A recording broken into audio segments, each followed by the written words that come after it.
अलिफ लैला, किस्सा जुबैदा का। इसी तरह की नई नई कहानियाँ सुनने के लिए हमारे चैनल को सब्सक्राइब करें। जुबैदा ने खलीफा के सामने सर झुकाकर निवेदन किया है, राजाधिराज, मेरी कहानी बड़ी ही विचित्र है। आपने इस प्रकार की कोई कहानी नहीं सुनी होगी। मैं और वे दोनों काली कुतियां तीनों सगी बहनें हैं और ये दो स्त्रियां जो मेरे साथ बैठी हैं मेरी सौतेली बहनें हैं। जिस स्त्री के कंधों पर काले निशान है उसका नाम अमीना है, जो अन्य स्त्री मेरे साथ है उसका नाम साफी है और मेरा नाम जुबैदा है। अब मैं आपको बताती हूँ कि मेरी सगी बहनें कुतिया किस तरह से बन गईं। जुबैदा ने कहा कि पिता के मरने के बाद हम पांचों बहनों ने उनकी संपत्ति को आपस में बांट लिया। मेरी सौतेली बहनें अपना अपना भाग लेकर अपनी माता के साथ रहने लगी और हम तीनों अपनी माता के पास रहने लगी, क्योंकि उस समय हमारी माता जीवित थी। मेरी दोनों बहनें मुझसे बड़ी थीं। उन्होंने विवाह कर लिए और अपने अपने पतियों के घर जाकर रहने लगी और मैं अकेली रहने लगी। कुछ समय के पश्चात मेरी बड़ी बहन के पति ने अपना सारा माल बेच डाला और मेरी बहन का रुपया भी उस रुपये में मिलाकर व्यापार के इरादे से वह अफ्रीका को चला गया और मेरी बहन को भी ले गया। किंतु वहां जाकर उसने व्यापार के बजाय भोग विलास आरंभ किया और कुछ ही दिनों में अपना और मेरी बहन का सारा धन उड़ा डाला, बल्कि उसके वस्त्रभूषण आदि भी बेच खाए। फिर उसने किसी बहाने से मेरी बहन को तलाक दे दिया और घर से भी निकाल दिया। वह अत्यंत दीनहीन अवस्था में हजार दुख उठाती हुई बगदाद पहुंची और चूंकि उसके लिए और कोई स्थान नहीं था तब मेरे घर आई। मैंने उसका बड़ा स्वागत सत्कार किया और उससे पूछा कि तुम्हारी ये दुर्दशा कैसे हुई। उसने अपनी करुण कथा सुनाई, जिसे सुनकर मैं बहुत रोई। फिर मैंने उसे स्नान कराया और अपने वस्त्रों के भंडार से अच्छे कपड़े निकालकर उसे पहनाए। मैंने उससे कहा, अब तुम आराम से यहाँ रहो, तुम मेरी माँ की जगह हो। भगवान ने मुझ पर बड़ी दया की है कि तुम्हारे जाने के बाद मैंने रेशमी वस्त्रों का व्यापार किया, जिससे मुझे बहुत लाभ हुआ है। अब जो कुछ मेरे पास है वह भी अपना समझो और तुम भी मेरे साथ मिलकर यही व्यापार करो। नितांत उसके बाद से हम दोनों बहनें संतोष और सुख के साथ रहने लगीं। अक्सर ही हम लोग अपनी तीसरी बहन को याद करते कि वह न जाने कहाँ होगी। बहुत दिनों तक हमें उसका कोई समाचार नहीं मिला कि वह कहाँ है और किस दिशा में है, किंतु अचानक एक दिन वह मंझली बहन भी बड़ी बहन के समान दीनहीन अवस्था में मेरे पास आई, क्योंकि उसके पति ने भी उसकी संपूर्ण संपत्ति को उड़ा डाला था और फिर उसे तलाक देकर अपने घर से निकाल दिया था और वह भी गिरती पड़ती बगदाद पहुंचकर मेरे घर में शरण लेने के लिए आई थी। मैंने उसका भी बड़ी बहन की भांति स्वागत सत्कार किया और उसे बड़ा दिलासा दिया। वह भी आराम से रहने लगी। लेकिन कुछ दिनों बाद इन दोनों ने मुझसे कहा कि हमारे रहने से तुम्हें कष्ट भी होता है और हम पर तुम्हारा पैसा भी खर्च होता है, इसलिए हम लोग फिर से विवाह करेंगे। मैंने कहा, यदि मेरी असुविधा भर से तुम्हें ये ख्याल पैदा हुआ कि विवाह कर लेना चाहिए तो ये बेकार बात है, क्योंकि भगवान की दया से व्यापार में मुझे इतना लाभ हो रहा है कि हम तीनों बहनें जीवन पर्यंत आनंद और सुख सुविधा से रह सकती हैं। तुम्हें मेरे पास कोई कष्ट न होगा। तुम्हारे विवाह करने की इच्छा को सुनकर मुझे बड़ा आश्चर्य है। तुम लोगों ने अपने अपने पतियों के हाथों इतने कष्ट उठाए हैं, फिर भी मुसीबत में पड़ना चाहती हो। अच्छे पतियों का मिलना अत्यंत दुष्कर है, इसलिए तुम विवाह का विचार छोड़ दो। इस प्रकार मैंने उन्हें बहुत समझाया, लेकिन वे दोनों अपनी बात पर दृढ़ रहीं। वे मुझसे कहने लगी, तू हमसे अवस्था में कम है किंतु बुद्धि में अधिक है, किंतु जितने दिन रह लिया उससे अधिक हम तेरे घर में न रहेंगे, क्योंकि आखिर तू हमें अपनी आश्रिता ही समझती होगी और अपने हृदय में हमारा सम्मान दासियों से अधिक नहीं करती होगी। मैंने कहा, ये तुम लोग क्या कह रही हो? मैं तो तुम्हें वैसा ही अपने से ज्येष्ठ और सम्मानीय समझती हूँ जैसा पहले जमाने में समझती थी। मेरे पास जो भी धन संपत्ति है वह तुम्हारी ही है। ये कहकर मैंने उनको गले लगाया और बहुत दिलासा दिया, और हम तीनों मिलकर पहले की तरह रहने लगे। 1 वर्ष के पश्चात भगवान की दया से मेरा व्यापार ऐसा चमका कि मेरी इच्छा हुई कि उसे अन्य नगरों तक बढ़ाऊं। अतएव मैंने जहाज पर सामान लादकर किसी अन्य देश में भी व्यापार जमाने की सोची। मैं व्यापार की वस्तुओं और अपनी दोनों बहनों को लेकर बगदाद से बूशहर में आई और एक छोटा सा जहाज खरीदकर मैंने अपनी व्यापार की वस्तुओं को उस पर लाद दिया और चल पड़ी। वायु हमारे अनुकूल थी, इसीलिए हम लोग फारस की खाड़ी में पहुंच गए और वहां से हमारा जहाज हिंदुस्तान के लिए चल पड़ा। 20 दिन बाद हम लोग एक टापू पर पहुंचे जिसके पिछले भाग में एक बहुत ऊंचा पर्वत था। द्वीप में समुद्र के किनारे ही एक बड़ा और सुंदर नगर बसा था। मैं जहाज पर बैठे बैठे बहुत ऊब गई थी, इसलिए अपनी बहनों को जहाज ही पर छोड़कर एक डोंगी पर बैठकर तट पर गई। नगर के द्वार पर काफी संख्या में सेना रक्षा के लिए नियुक्त थी और कई सिपाही चुस्ती से अपनी जगहों पर खड़े थे। उनका रूप बड़ा भयोत्पादक था। मैं कुछ डरी, किंतु मुझे ये देखकर आश्चर्य हुआ कि उनके हाथ पांव में कोई हरकत नहीं होती थी, बल्कि उनकी पलकें भी नहीं झपकती थी। मैं पास पहुंची तो देखा कि सारे सैनिक पत्थर के बने हैं। मैं नगर के भीतर चली गई। वहां भी देखा कि हर चीज पत्थर की है। बाजार की दुकानें बंद थीं। भाड़ों में से भी धुआं नहीं निकल रहा था और न घरों से। चुनांचे मैं समझ गई कि यहाँ भी सब लोग पत्थर के हो गए होंगे।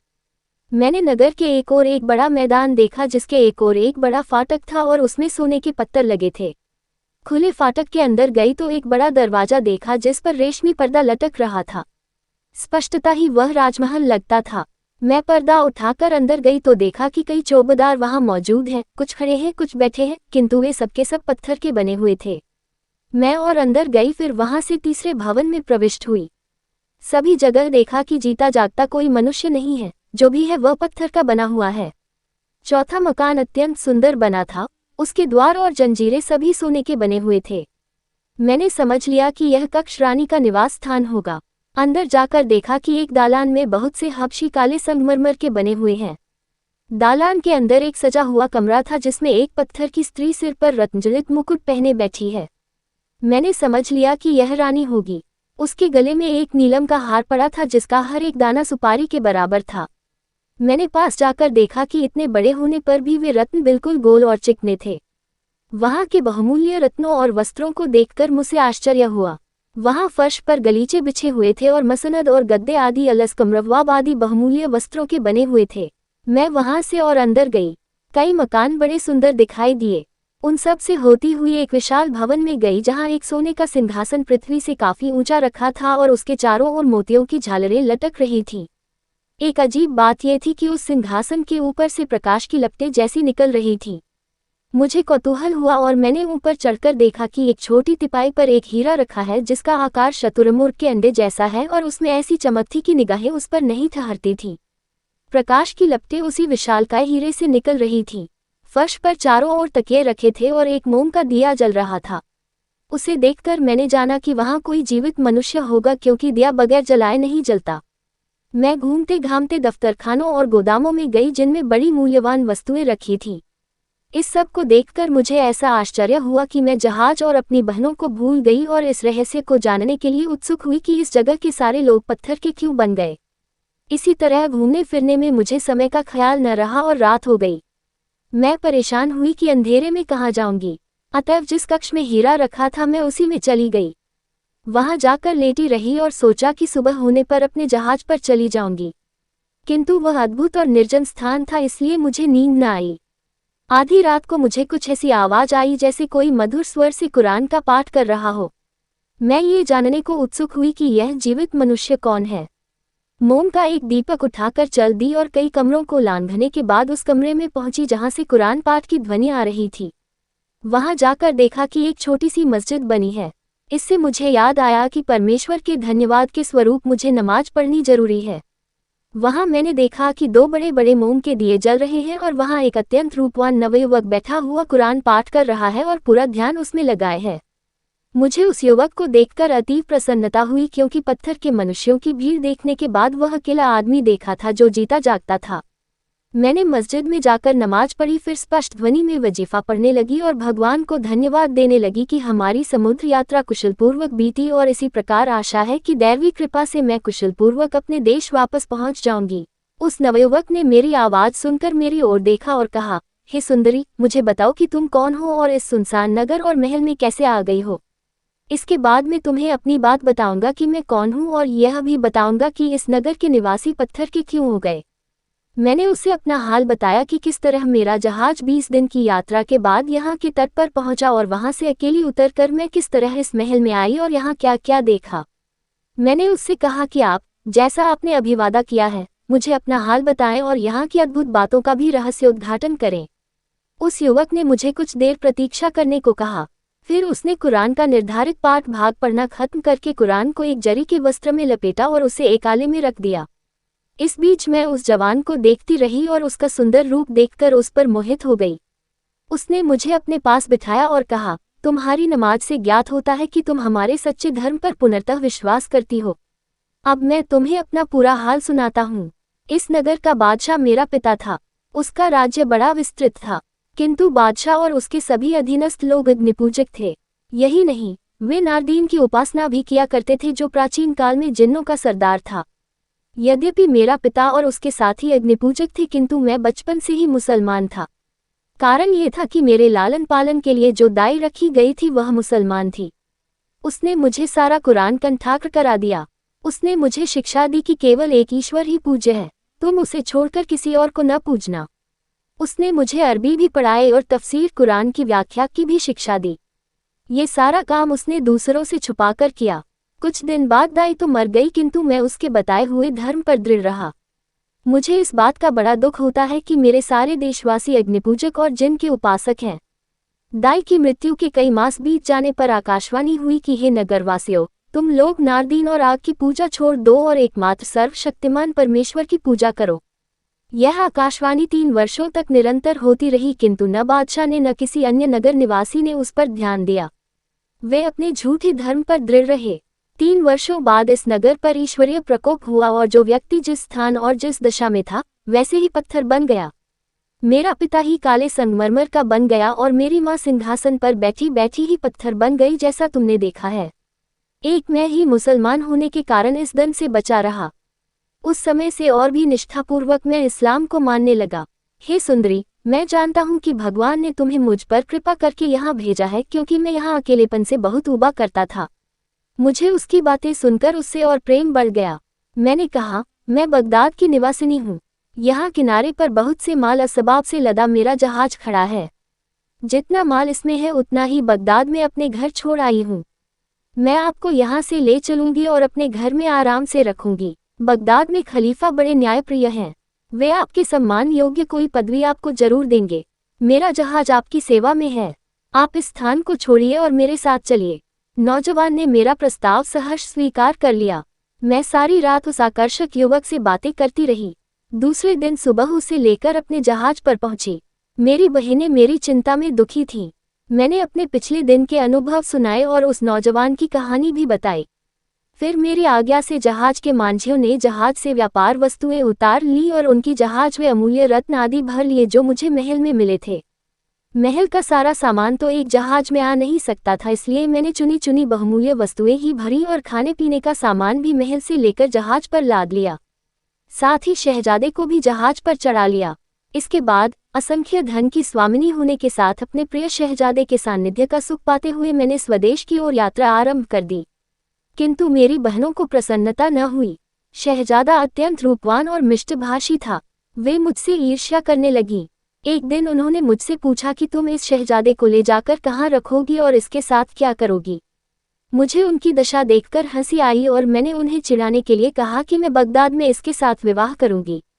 मैंने शहजादे से कहा कि मैं चाहती हूं कि आपकी दासियों में हो जाऊं और जी जान से आपकी सेवा करूं। शहजादा भी मेरे परिहास को समझ गया और हंसकर बोला, तुम्हारी जो इच्छा हो वह करो। मैं तुम्हारी बहनों के समक्ष प्रतिज्ञा करता हूं कि तुम्हारी प्रसन्नता के लिए तुम्हें अपनी पत्नी बनाऊंगा। दासी होने की बात न करो, मैं तो स्वयं तुम्हारा दास बन जाऊंगा।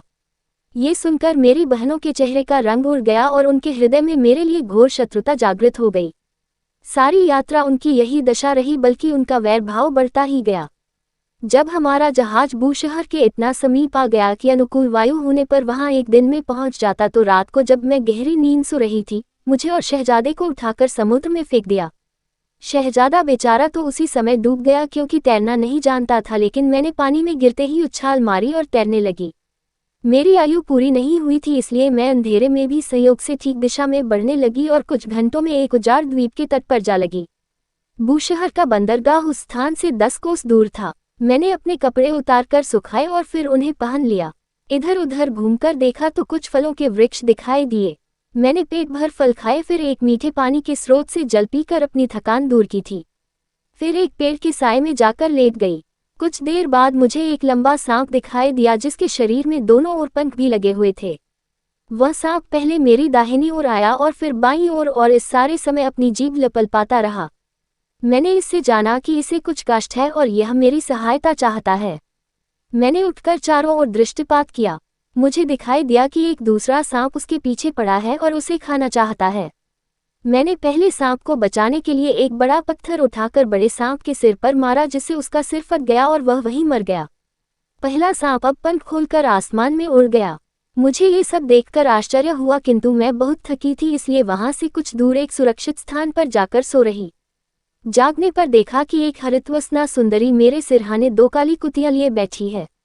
मैं उसे देखकर खड़ी हो गई और उससे पूछा कि तुम कौन हो। उसने कहा, मैं वही सांप हूँ जिसकी जान उसके दुश्मन से तुमने बचाई थी। अब मैं चाहती हूँ कि जो उपकार तुमने मेरे साथ किया है उसका बदला तुम्हें दूँ। उसने कहा कि मैं वास्तव में एक परी हूँ। यहाँ से जाने के बाद मैं अपनी जाति बहनों यानी परियों को साथ में लेकर तुम्हारे जहाज पर गई, जहाँ हम लोगों ने तुम्हारी बहनों को, जिन्होंने तुम्हारे उपकार का बदला तुम्हारी जान लेने का प्रयत्न करके दिया था, कुतिया बना डाला। तुम्हारे जहाज का सारा माल उठाकर बगदाद में तुम्हारे घर पहुंचा दिया और जहाज को वहीं डुबो दिया। ये कहने के बाद उस परी ने एक हाथ से मुझे उठाया और दूसरे से दोनों कुतियों को और उड़कर हम सबको बगदाद में मेरे मकान के अंदर पहुंचा दिया। वहां पर परी ने मुझसे कहा कि मैं ईश्वर की सौगंध खाकर कहती हूँ कि तुम्हारी बहनों की सजा पूरी नहीं हुई है। मेरी आज्ञा है कि तुम हर रात उन्हें 100 कोड़े लगाना, और तुमने यह बात न मानी तो तुम्हारा सब कुछ बर्बाद हो जाएगा। वैसे हम परियां तुम्हारी मित्र हो गई हैं और तुम जब भी हमें बुलाओगी हम आ जाएंगे। जुबैदा ने कहा कि मैं उस परी की आज्ञानुसार हर रात को अपनी बहनों को, जो कुतियां बनी हुई हैं, 100 कोड़े मारती हूँ, लेकिन खून का जोश भी काम करता है, इसलिए रोती हूँ और उनके आंसू पोंछती हूँ। अब अमीना की कहानी उसके मुंह से सुनिए। खलीफा को यह वृतांत सुनकर बड़ा आश्चर्य हुआ। उसने अमीना से पूछा कि तुम्हारे कंधों और सीनों पर काले निशान क्यों हैं? उसने ये बताया,